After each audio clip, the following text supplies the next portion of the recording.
അവ്യവസ്ഥിതമായ രീതിയിൽ, ക്രമരഹിതമായ രീതിയിൽ, തോന്നുമ്പോൾ തോന്നുന്ന രീതിയിൽ വന്നു പോകുന്ന ചിന്തകൾക്ക് നമ്മുടെ ഉപബോധ മനസ്സിലേക്ക് എത്താനായിട്ട് കഴിയുകയില്ല. അതുകൊണ്ട് നമ്മൾ ലൂസ് ടോക്സ് ഒഴിവാക്കണം, ഐഡിൽ തോട്ട്സ് ഒഴിവാക്കണം. അതായത് അലഞ്ഞു നടക്കുന്ന ചിന്തകളെ കൺട്രോൾ ചെയ്യണം എന്ന് ചുരുക്കം. എന്താണ് ഈ അലഞ്ഞു നടക്കുന്ന ചിന്തകൾ? നമ്മൾ കൃത്യമായ ഒരു പ്ലാൻ ഇല്ലാതെ വെറുതെ ഓരോന്നൊക്കെ ഇങ്ങനെ ആലോചിച്ചിരിക്കുക. അത്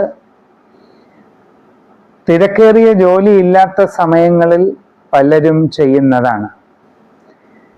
വളരെ ഉത്തരവാദിത്വമുള്ള സുപ്രധാനമായ ജോലികൾ ഉള്ളവർക്ക് അതിന് സമയം കിട്ടാറില്ല. അവർ